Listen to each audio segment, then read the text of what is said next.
Hi everyone, just another quick vid. I'm going to show you how I did a bit of paving. I managed to do it all without power tools. So let's show you. So originally there was, as you can see, just a bit of paved area here. And if we follow this bit of concrete there around, this sort of jutted out. So it's jutted out another metre and a half. So you could only really park small cars here, or you'd have to go on a lawn.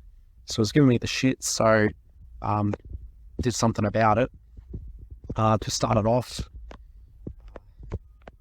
got the raw material. So some pavers off Gumtree, which is just like an online marketplace that you can get stuff for free or cheap.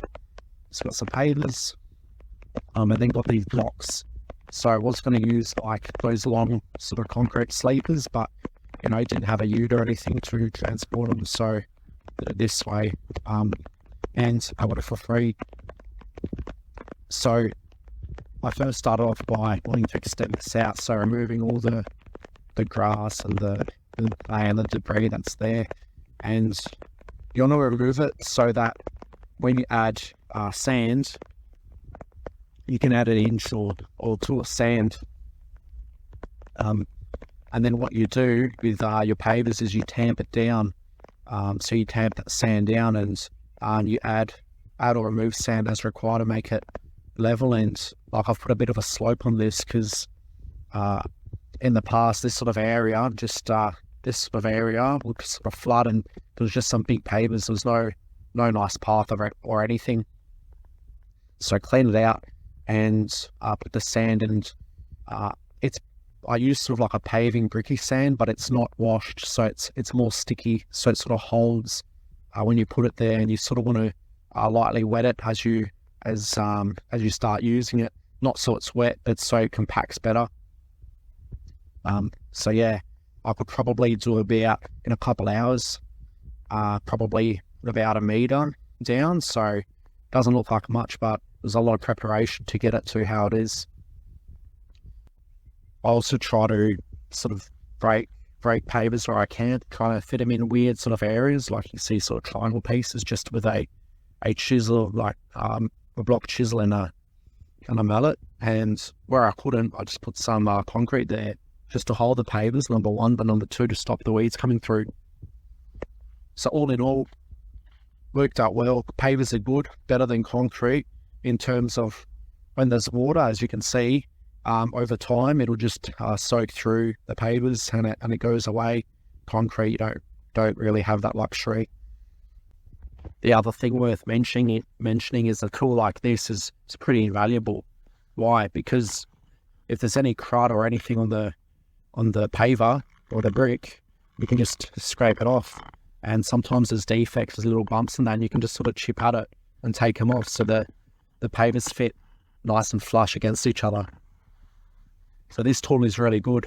Also, if you've got the clay, you can sort of skim it. You can do it with a Big-O-Matic, but you can sort of skim and just take off a few mils and then add the sand, and you get the right height.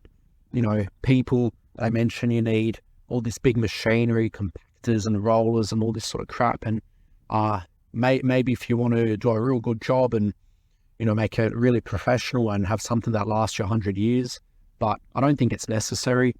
You'll get a pretty decent job just doing it all by hand. It does take a bit of time, but once you lay it all, you just get that same sand I was talking about, that sticky sort of sand, this layer there on top, and you just sweep it in between all the cracks. And you can also use some sand along the edges until you get the concrete in, just to hold it all, and then you just wet it down and do that a couple of times, and that'll just all hold together until you get the concrete in, the concrete edging. And just the other point, just thinking outside the square. So, any bits of brick that are halves or any other pavers that are odd fitting, yeah, you can just use them up. So like these ones, these are the same pavers. I've just put them in. I'm just putting them in on the side just to fill the gap, and stop that movement. And that's a whole other type of paver. But at the end of the day, from afar, don't really notice it.